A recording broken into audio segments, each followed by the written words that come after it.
ലഹരി സംഘത്തിൽ ഇനിയുമുണ്ട് പ്രധാനികൾ.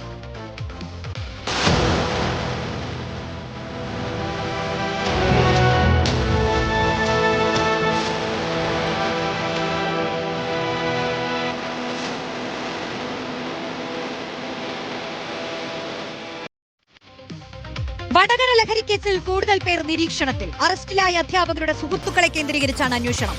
മൂവരുടെയും ഫോൺ രേഖകളും പോലീസ് പരിശോധിക്കുന്നുണ്ട്.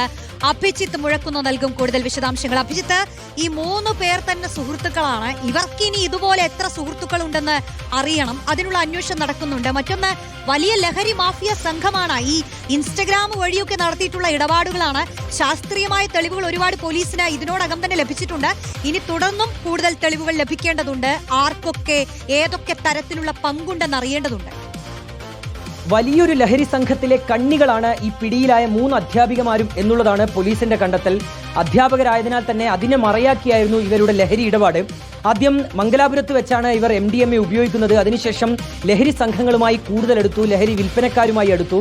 ആദ്യം ഈ ലഹരി ഇടപാടിലേക്ക് കടക്കുന്നത് കീർത്തനയാണ്.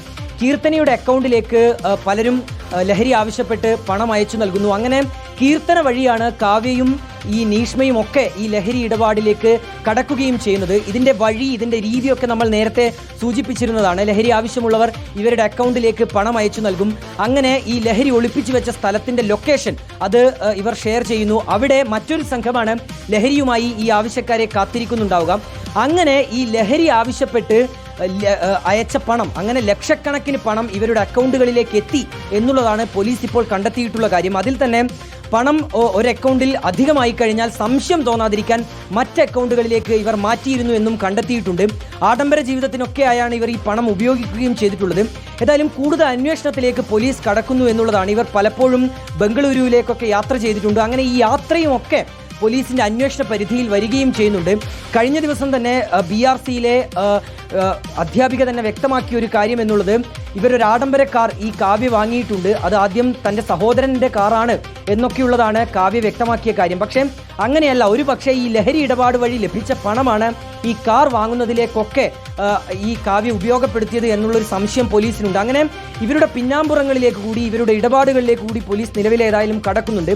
ഈ 3 പേർ മാത്രമല്ല, കൂടുതൽ പേർ ഇതിൽ ഉൾപ്പെട്ടിട്ടുണ്ട് എന്നുള്ളത് തന്നെയാണ് നിലവിൽ പോലീസിന്റെ നിഗമനം. ഇവരെ ഒന്നിച്ചിരുത്തി ചോദ്യം ചെയ്യുന്നത് വഴി ഈ കേന്ദ്രത്തിലേക്ക്, ലഹരി ഇടപാടിന്റെ കേന്ദ്രത്തിലേക്ക് കൂടി എത്താൻ കഴിയും എന്നുള്ളതാണ് പോലീസ് പ്രതീക്ഷിക്കുന്ന കാര്യം.